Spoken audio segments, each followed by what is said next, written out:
This conference will now be recorded. Hey, good morning, everyone. So Ahmed, whenever you're ready, please share then. Yeah. We have a topic, SAI attributes for path tracing from Cisco. Okay, I'm going to share.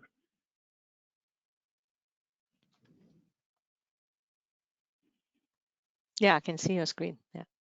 Okay, good. So, okay, so if you can hear me and see my screen, I will start introducing path tracing. So many thanks for the invitation, and sorry for the last minute agenda. So before my colleague Aparna will show you the site changes to support path tracing, I'm going to give you a short update on what is path tracing, which will allow operator to have a full visibility into the underlay and the ECMP passes. So you will be able to measure each ECMP pass and detect any pass issue and get per hop visibility, so you can detect exactly where the issue happened. So let me start actually with the problem statement, and the problem statement can be explained by actually asking one question: is how come if we have a packet going from A to F, we don't actually know how this packet is being forwarded? From a reality point of view, we don't know because there may be many different ECMP passes. So as you can see here in this example, we have 3. But which one of these ECMP passes is taken, likely we don't know.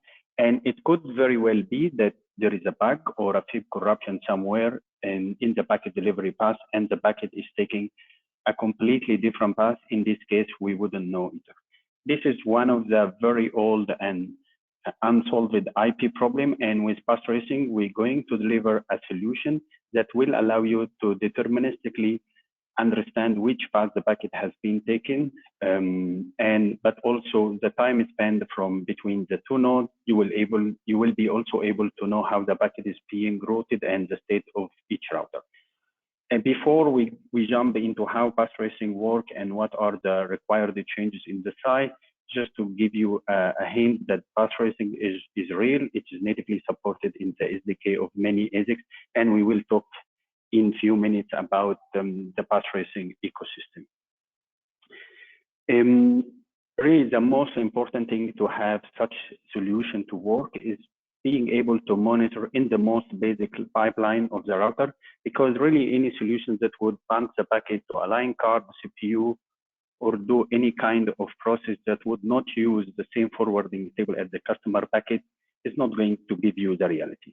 So we have engineered path tracing from scratch to be implemented in the MPU using the router most basic forwarding pipeline and at line rate effective for any packet. As I mentioned before, path tracing is real and is implemented at line rate across many different ASIC from Cisco, Broadcom, Marvell, and few others. And to show in a very simple manner how path tracing work and what are the required changes in the site, let's take a very simple example. I'm going to create a probe packet between node A and F, and each node on the packet path is going to, and in this packet, we're going to allocate a header, which is called the path tracing hop by hop header, where each node is going to record a tiny piece of information. This tiny piece of information includes each node data. And this data is basically, we call the midpoint compressed data. It's basically 3 bytes of data where we encode the outgoing interface of the node, the timestamp of the node, and the load of each interface. In order to be able to get this information, so we would need an API to program the interface, each interface of each midpoint on the path with a path tracing interface ID and a timestamp template to decide which bits of the timestamp we record in the packet. Because at each one of the midpoints, we don't record the full timestamp, but we record a truncated timestamp. This truncated timestamp is just a small piece of the full timestamp, and there is a template that we program on the interface in order to choose which bits we choose from the full timestamp. So, and in this PR, we will explain these changes and these required changes in the site to support path tracing. From an ecosystem, before we go into the PR, we have always the same commitment to have a standard-based technology solution, very rich ecosystem both from vendor and open source. So path tracing is supported across many hardware ASICs, including Cisco Silicon One, Broadcom Jericho, Cisco Lightspeed, Marvell, and many other ASICs that are not yet public. And path tracing also has a very rich open source ecosystem, including the Linux kernel, the FDIO VPP, and Open P4 implementation and support in some applications like Wireshark and TCP. And today we are bringing path tracing to the OCP community. And at the same time, we are working on the support in SONiC. From a standardization point of view, path tracing standardization is ongoing at IETF, and we have several deployments of path tracing ongoing. With that, I will hand it to my colleague Aparna, who will give you update on the PR of path tracing. But maybe if you have any question before we jump into the PR, we can take them.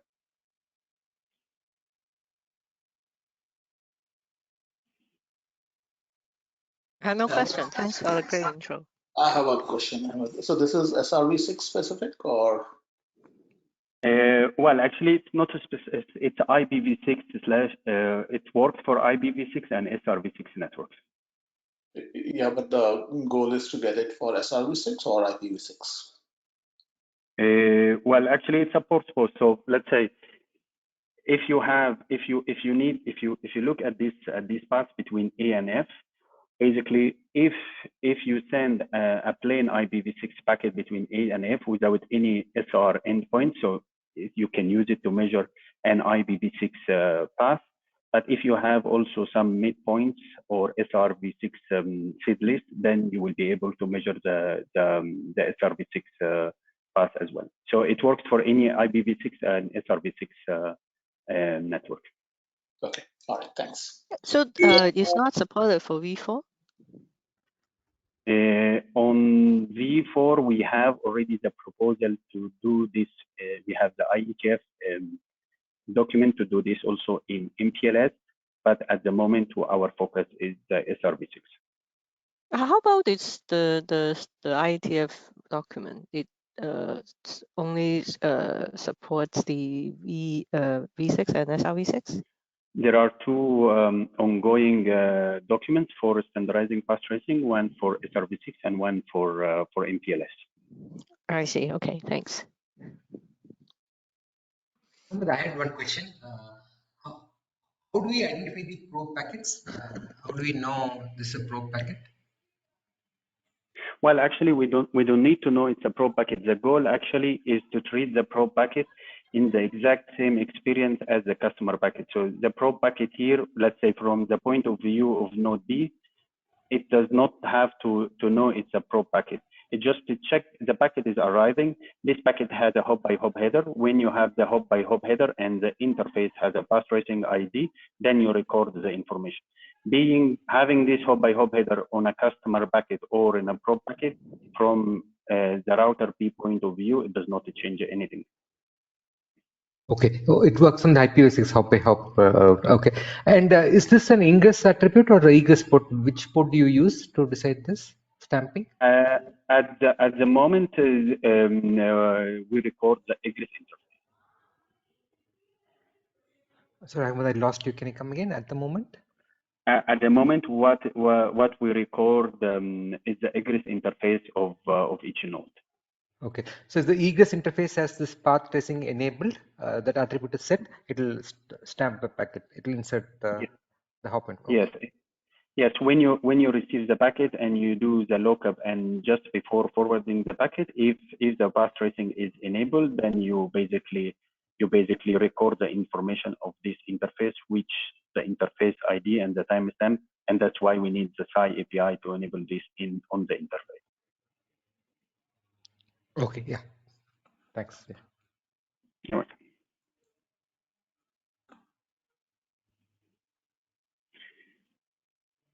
If no more questions, maybe you can change the presenter to be Aparna so she can show the PR and the proposed changes. Emma, just for records, I want to clarify something. On the first slide, you mentioned that path tracing is an unsolved problem. There are quite a number of few technologies which have solved the problem. Just a clarification. Well, yeah. I'm not saying it's the only solution to this problem. I'm just saying that the problem itself has been there for a while. There are some other solutions to this. I would agree that, I mean, there is a value in path tracing with having the tiny data, but it's not like I'm saying that that's the only solution for Right. Yeah. I mean, it's the whole problem, but there are way too many solutions which exist. Not just one, way too many.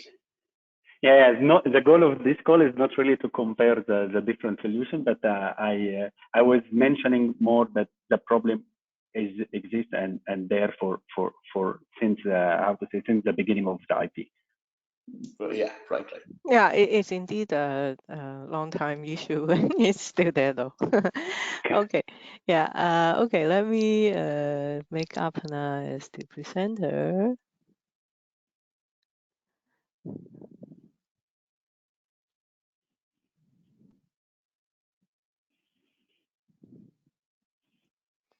Apana, if you could please try. Yeah, just 1 second.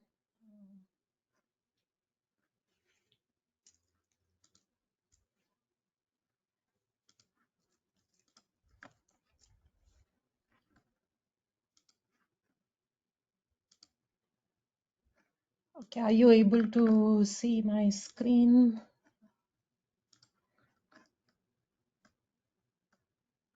I suppose you're able to see my screen? Hello? Yes, we can see it. Yeah, we can see it. Okay. Okay, great. So thanks, Ahmed, for presenting path tracing, and thanks everyone for inviting me today. So I have basically a PR open to propose SAI changes to support path tracing. This is a change for the midpoint node. So path tracing has different nodes and different roles that each node will play. So there's a source node, there's a sink node, and there are midpoint nodes. So midpoint nodes are basically nodes which are on the path. The source is, as the name suggests, it's the node which starts path tracing, and the sink node is the one that ends path tracing. These are changes for midpoint node. I have proposed couple of changes. These are path tracing attributes that are based on the port. So there is the first attribute is the path tracing interface. This is a port attribute. This is a 12-bit path tracing interface ID. The valid values for it are from 0 to 4095. 0 is the default, and which indicates that path tracing is disabled, which means that if there is an incoming hop by hop header, it will be ignored. It's not the switch is not going to look at this incoming packet, or it's not going to generate an outgoing packet with path tracing attributes in it. If this interface ID is anywhere between 1 to 4095, that's the interface ID that will be used, and it will be stamped on the packet as per the draft. There is a format of the egress packet, and there is a field or a slot for the interface ID. This interface ID will be stamped in that particular bit location. The second attribute is the timestamp type. Like Ahmed explained, the entire timestamp is not stamped on every packet. 8 bits of the timestamp are picked, and those 8 bits are stamped on the egress packet. Now, which 8 bits are chosen? This attribute defines that. So this is a enum type, and let's go to that enum. So these are the different bit locations for picking which bits from the timestamp will be chosen. And basically the draft explains this in more detail, but per use case and based on which protocol is used to sync the nodes, a particular bit location may be more useful for a particular use case. So these are all the these are some of the choices which we feel are relevant. Uh, Based on which choice is picked, those particular bits are taken from the ingress timestamp, and those are stamped on the packet which egresses out of the switch. So basically, these are just the two new attributes that are proposed, and uh, uh, this is all covered in the PR. Of course, there is also a MD file which describes what this PR is covering. But as far as functional changes, these are the new attributes that I've introduced.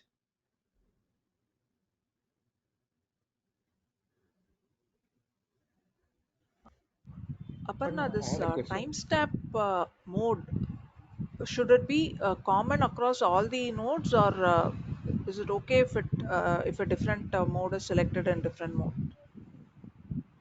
I mean, I it can take makes this. yeah, sure.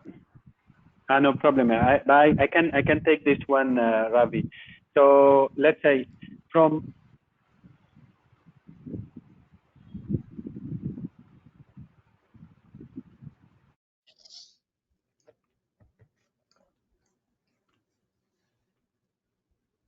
Ahmed, we are not able to hear you.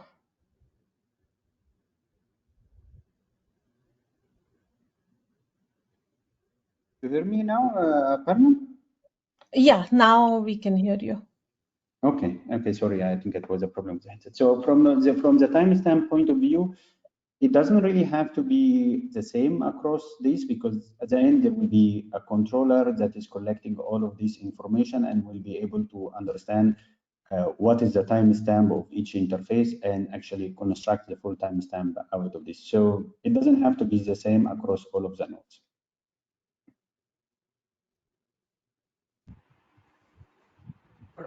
However, there are some use cases where, example, right? In the same device, some ports are WAN facing and some ports are local facing. So I would want to have different timestamps on different ports, the same switch. Is that the use case? The question is, why does need to be a port attribute? Why should the timestamp type be a port attribute? And the reason being, okay.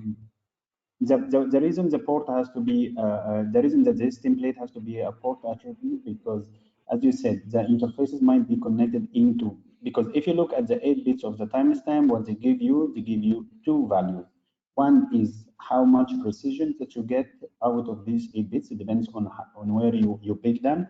And the second thing, how much of rollover you have between two nodes before those 8 bits get rolled over.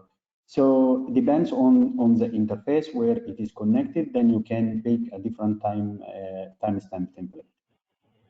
That's why Okay, it yeah. is a port Okay. attribute, a device attribute. Okay. So it depends on the neighbor, the next midpoint or the next node. What's the delay between these two nodes, two adjacent nodes, right? Depends on the delay. Okay. I thought so, yeah. The path tracing interface, that 16-bit ID, right? It has to be unique across the network. Is that the notion of it? It doesn't have to be really unique. At least in the network, it doesn't have to be really unique. The only thing that you need really, and it's already highlighted in the graph, that the sequence of the interface IDs between two given nodes are unique. So between two nodes, you're going to collect a list of interfaces, and it's already highlighted in the IETF graph. As far as the list of interface IDs that you collect between two nodes are unique, you can identify the path. Okay, and this is the trade-off because you wanted to have a very compressed header and the hop, right? That's the reason we do this trade-off, is it? The idea is to compress the data and how to say, to have a smaller header so you can still have it into the edit depth of the different ASICs. That's why you see different family could support this at Landry. Okay. One question. So this is a new feature to me, right? Is it just standardized or specific to one particular ASIC? When you listed some ASICs there, but I'm just trying to understand whether it's standardized or is it specific to some this at least these capabilities, right? When you're talking about this particular timestamp type, all those things, are they particular to some ASIC or do we know it's supported? These timestamp types are supported in multiple vendors. No, I mean, there is nothing here that is really vendor, how to say, is specific. It's basically you have the timestamp and you will choose a bit of the timestamp, so you will be able to, how to say, any is could mask this. So it's not really, there is not really nothing specific to one ASIC or the other. You just need to pick the same bits. Okay.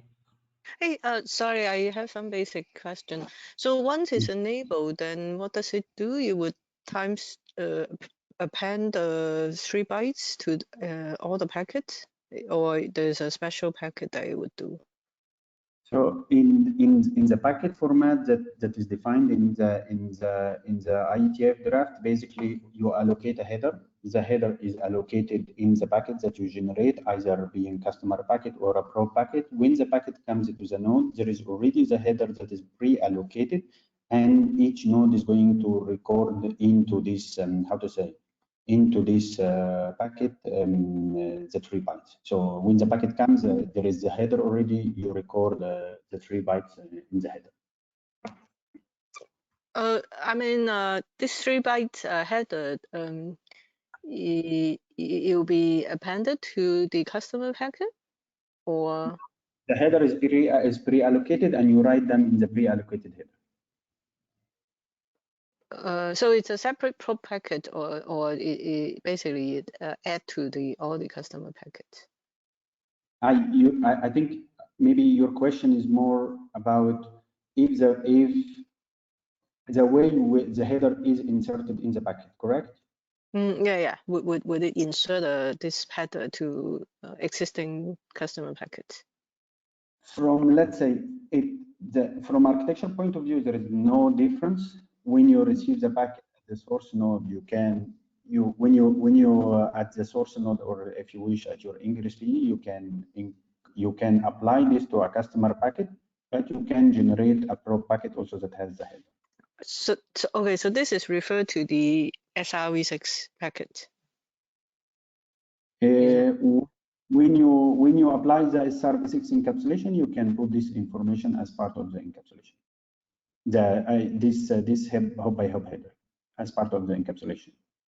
Then every node will record its data in that header.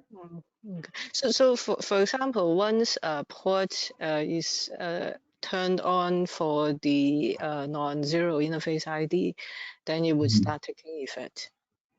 Yes.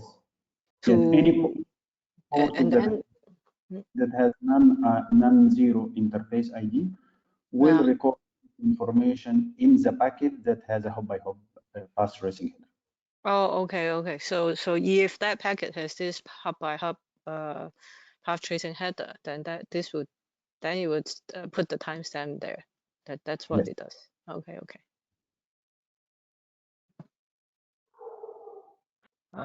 Given this question, right, Ahmed, should we change the attribute name, whatever we used, right?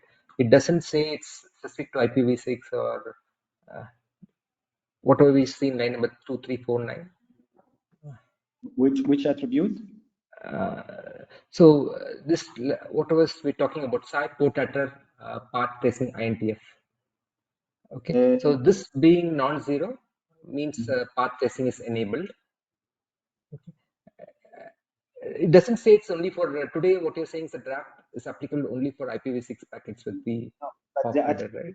The attribute is more an interface or a port attribute, because if in the future you send an MPLS packet with how to say with a path tracing header, then you will still use the same interface ID. So it's the interface is not really specific here to SRv6 or IPv6. It's an attribute of the interface or the port.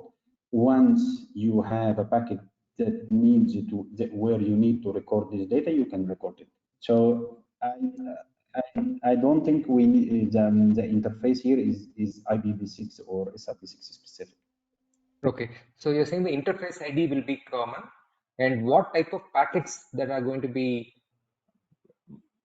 marked, that is going to be, it's not in the control of the program operator. It's any packet that comes with the hop by hop header will get Yes. marked. Yes. Yeah, so we don't want to, narrow it down only for V6. We can keep it open, and in the future, if it needs to be applied to V4 packets, we can just have it. If we make it too specific, then we may have to go and change it in the future. That was the thinking. Yeah, I think this looks flexible. Yeah.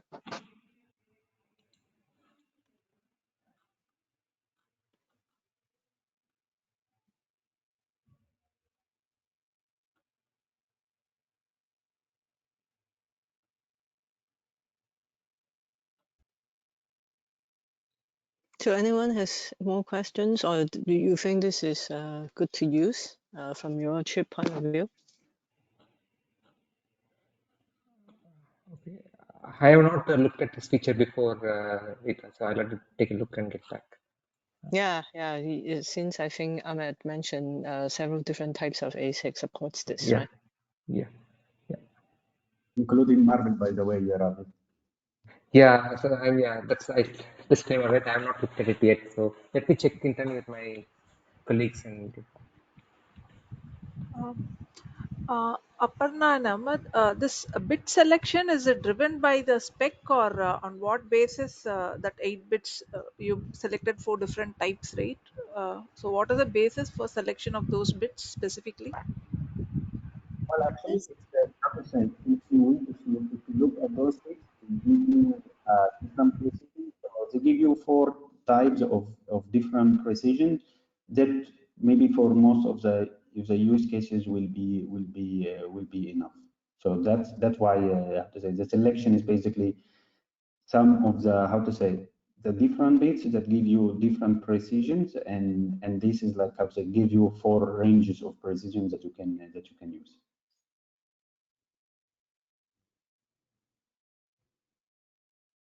Okay, so this is not driven by the standard, right?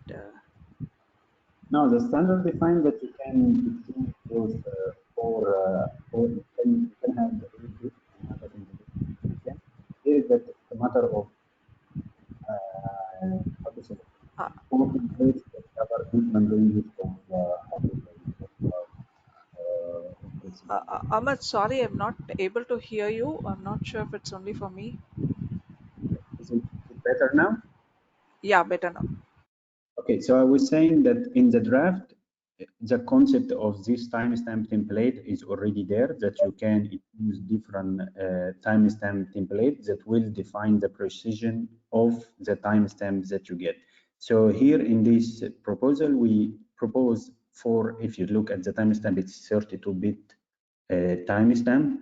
Then you how to say we get or from how to say from the full timestamp we choose 4 different templates that give you, let's say, 4 different precision in the range of a few microsecond up to a couple of 100 millisecond, which we think it should cover most of the use cases.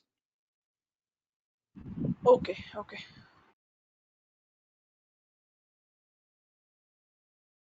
Hey, so the interface is actually the outgoing interface. Well, from the SAI point of view, you will assign all of the interface, because the interface can be English. At the end, you will need to assign all of the interfaces an ID. All the interfaces should be assigned. Yeah, it's the data plane who write the egress based on the egress interface, but from the SAI API point of view, you will need to give the interface an ID. But the timestamp is done at the egress, right? I'm just looking at the document that you have. The timestamp, yeah, it's the egress timestamp.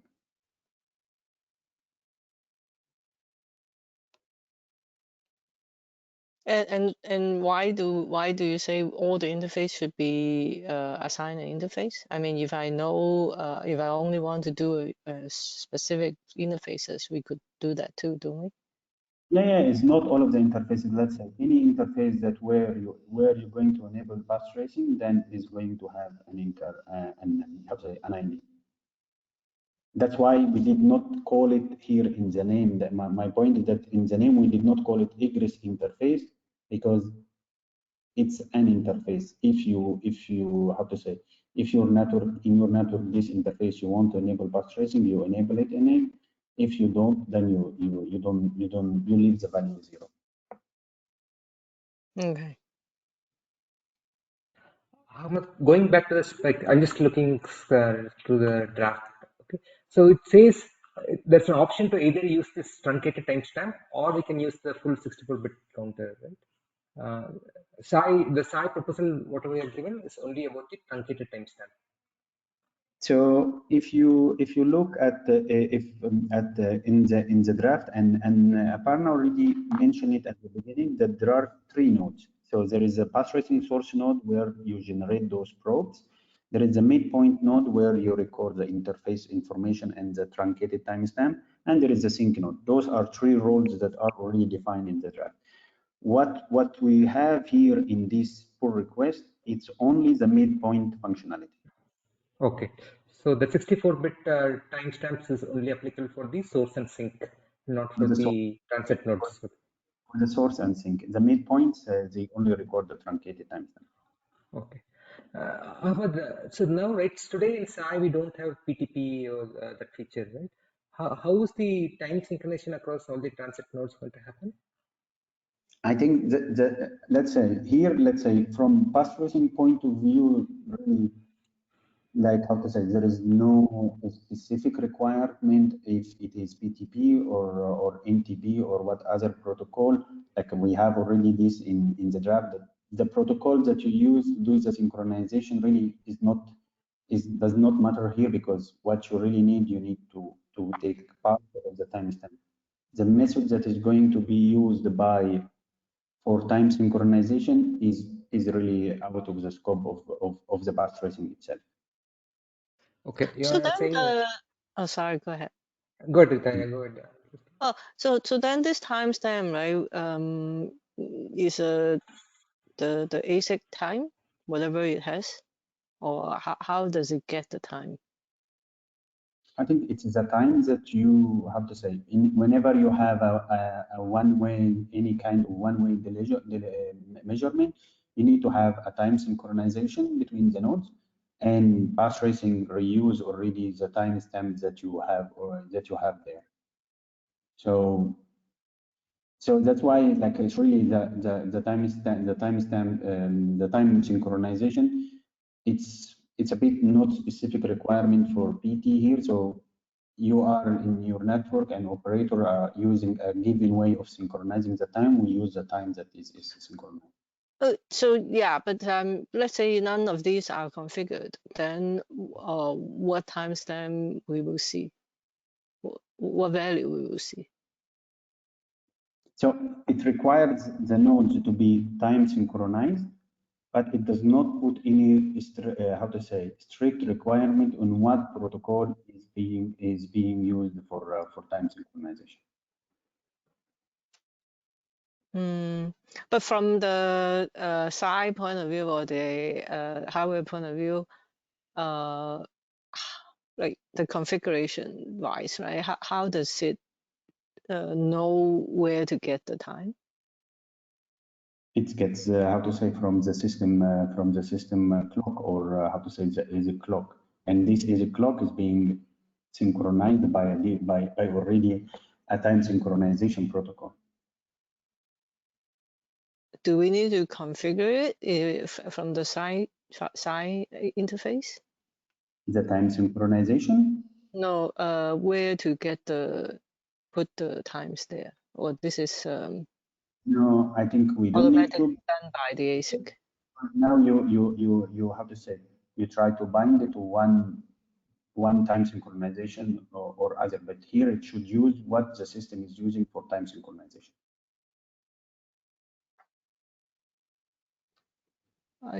Do we have? Okay. All right.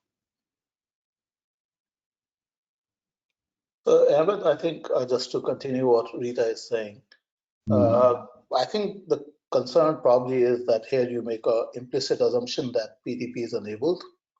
And typically we want some way to cross-validate that you are configuring this attribute, which makes an assumption on a PTP timestamp, but PTP is not enabled. Is there a way to catch it?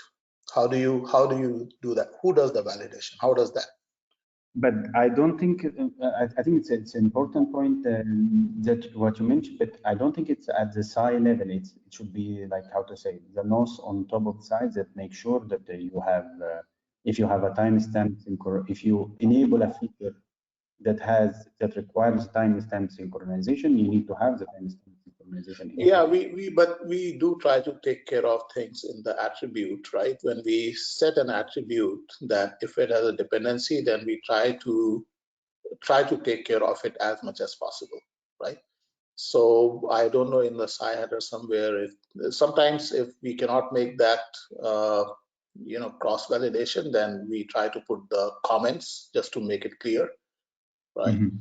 It's something to think about. Other question I had, that in this case, the information is consumed by the sink, right? It's consumed. You really don't have a notion of exporting this stack, right? The metadata stack. Well, in the draft, we have already defined the sync node behavior, which basically is not really is going. If you look at the behavior that is defined for the sync, is going to take the packet and encapsulate it and send it to the external controller that is going to say to process it. So send it to the external controller. Yes. So there is, if you look at, I don't know what is the section. So section 8, it's called PT sync node data plane behavior. In this section, you will see that there is already a behavior defined. When you receive this packet, you encapsulate it and send it to the external controller to process it.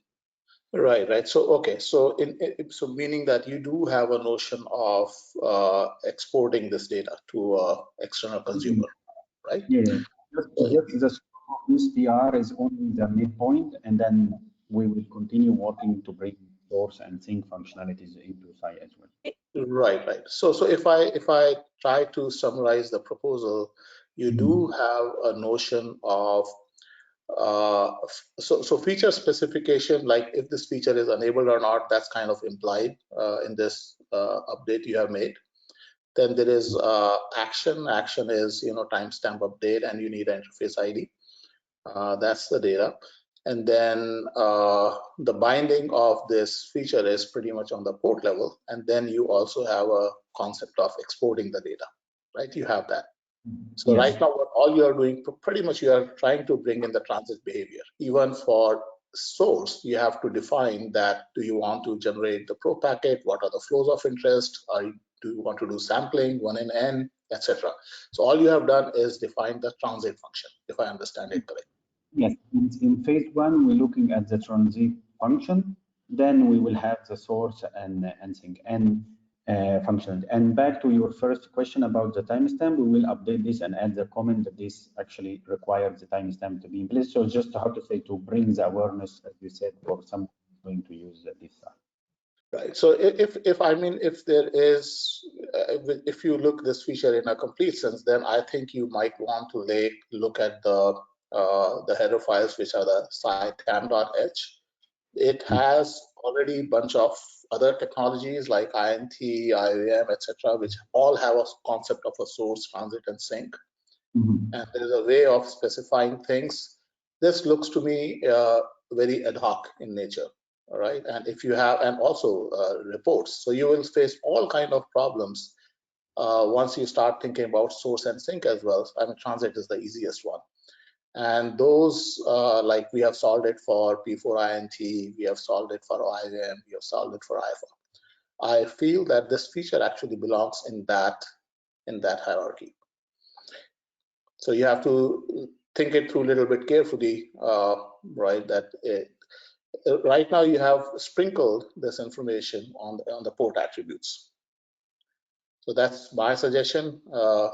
Just take a look, see if there's a way, and that will also give you, how to do the source and sink. It will give you an idea. It has all the function. How do you specify the source flow? Do you need to assign a sampler to it to do 1NN selection?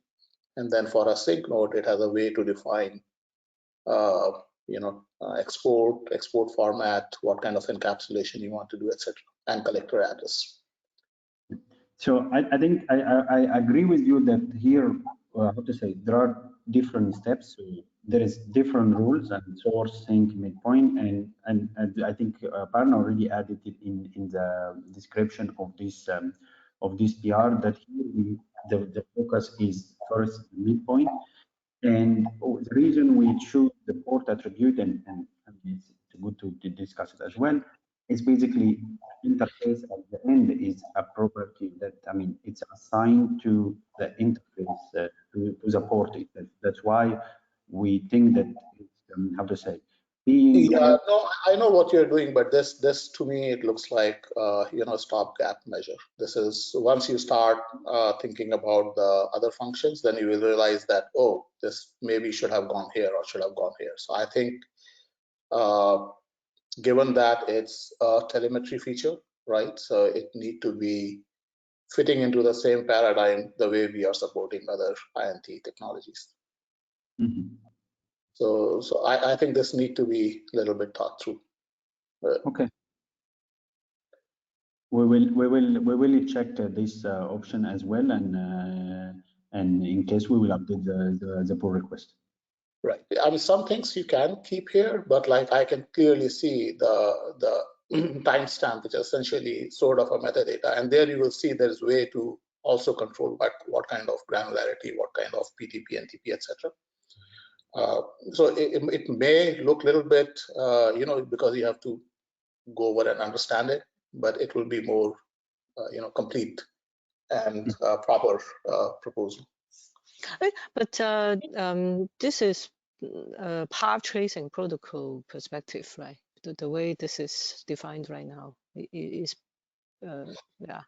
Rita, they're all kind of same, right? I mean, P4INT is also does path tracing, right? In fact, it goes one step ahead. It does ingress port as well, as Ravi was earlier trying to understand, right?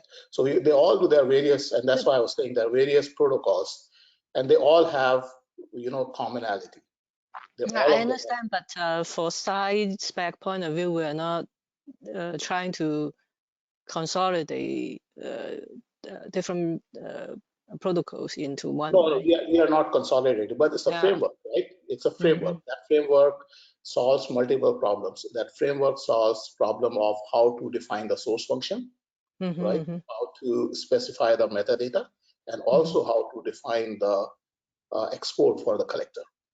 Mm-hmm. The framework, it's not a technology, and that's why my question that, and I have not read the full draft, but if it is just that the data is consumed via the endpoint and source is all the customer traffic, right? Then your source and sink is pretty naive in that case, right? Then that's simple, maybe okay. But if there are full functions of specifying a flow, doing a probes, etc., and then at a sink you need to create an export, then you want to use the framework which we have already defined. Otherwise, you will have this, another kind of some method. So that's my input. Okay. Which framework are you referring to? If you go into the TAM directory, I send you the link, Parna. It's called tam.h. Yeah, and there you will see there are different similar telemetry methods which are specified, and you will specify your new method, which is a path tracing, besides IAM, INT, etc. And then it's pretty easy. You will see there are various object creation, and then it all binds up together very nicely. And you may still choose not to do source and sync there. So your 2 lines of changes may just get shifted there. I see. Okay. But I'm just wondering, right? Let's say for a given ASIC on a given platform, if one wants to use TAM, and then let's say the same ASIC, or actually it doesn't matter, right? So long as using SAI, if it's in another platform and another person actually likes to use path tracing, then is it actually cleaner to separate the two from the SAI spec point of view? So who has the control? Rita, let me try to show you. So who has the control? Aparna, you have the control of the screen? Yeah. Yeah. Okay, can you go, inside time.x? No, you go there, Oh. side, sorry. And go somewhere, search for INT or IFA or IOM. So you will see the enums which defines the, here it is, right? So Rita, just to answer your question, right? So here, this is the various telemetry methods which are available, right? So you have IOM available, or there's the IFA versions available. P4 INT also has 2 versions. There is something called an IOM, which is called a direct export. So TAM does not mean that you cannot use any one of them, right? You can use any one of them. And one of the enums which will get added here will be, the path trace, the PT. Right. So, and that's pretty much it. And then it has a way to specify you want to do the collection on the port, what kind of data collection, etc. So when you were saying that you enable TAM for one deployment for one feature, does not mean that you cannot, even in the same deployment, you can enable multiple features. Yeah. But then from the user point of view, right? Let's say he is sending a path tracing packet, and but then if we want to configure the ASIC using SAI, it actually needs to go to the SAI TAM area to configure. Isn't that Right. confusing? Yeah. What do you mean by confusing? Like because the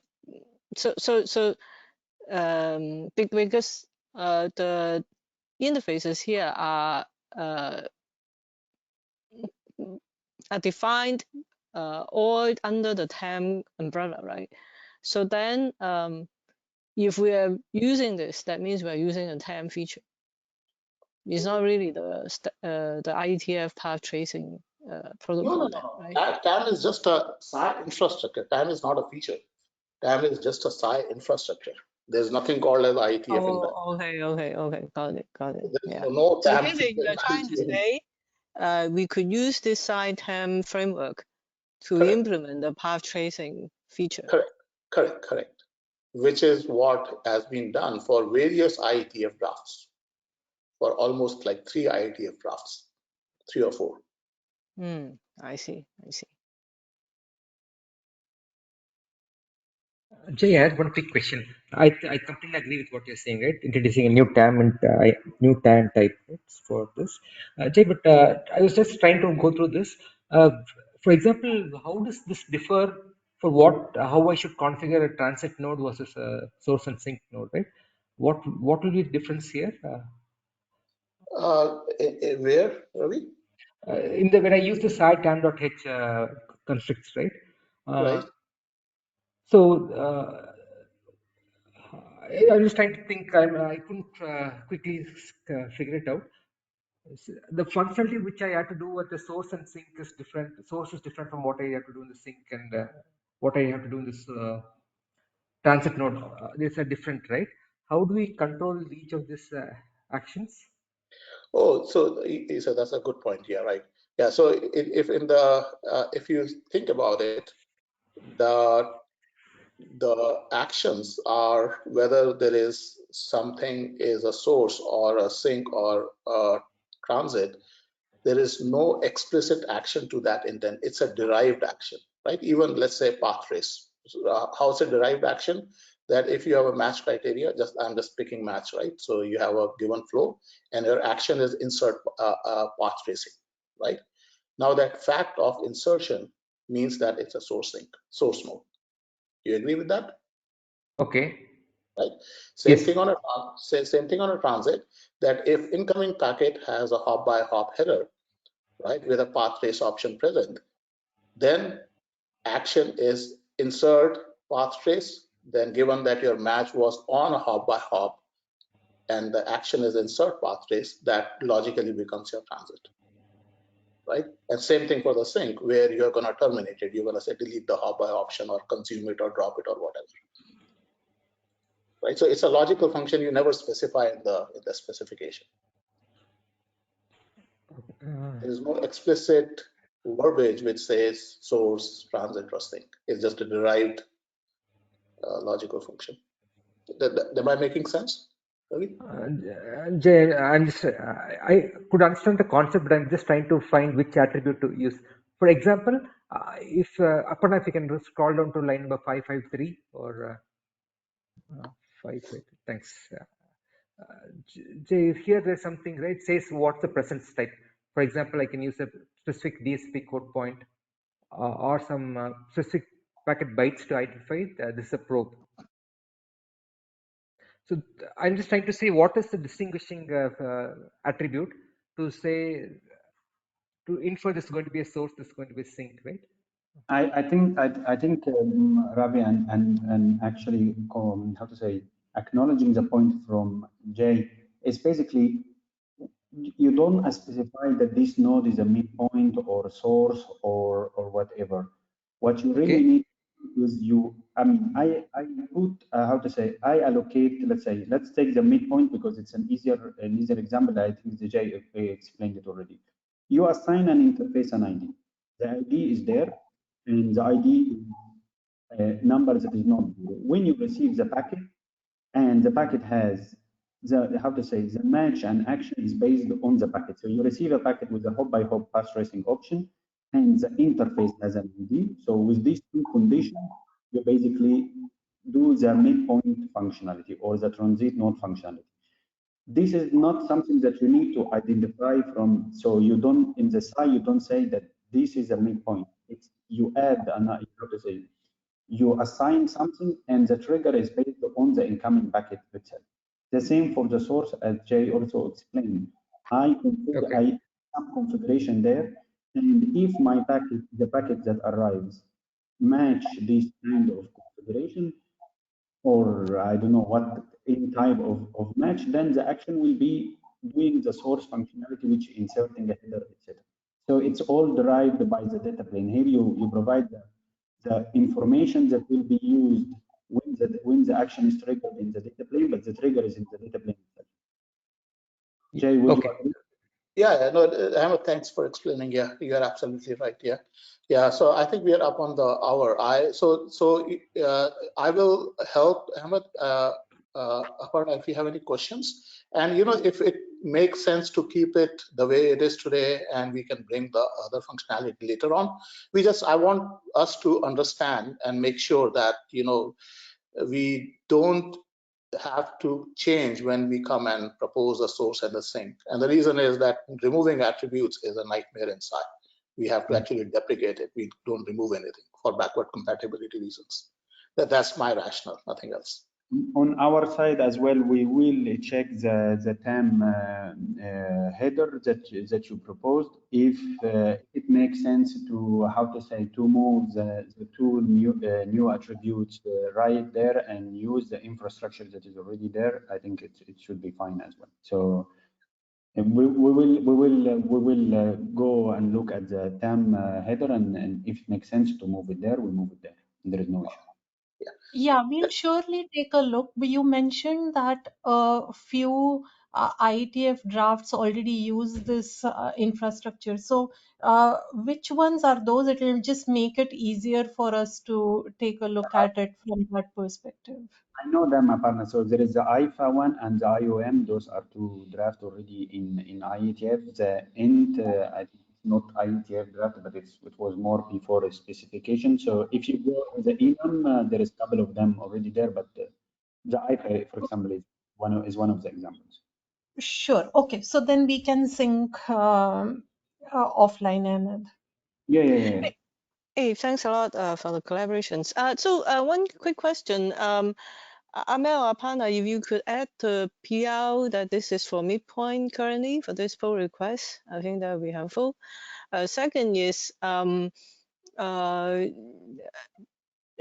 wondering if you will be able to get back, let's say by next week, whether there will be changes to this PR or anything, because we're also trying to close the release. So if you would like to include this in upcoming release, then we should confirm that at earliest.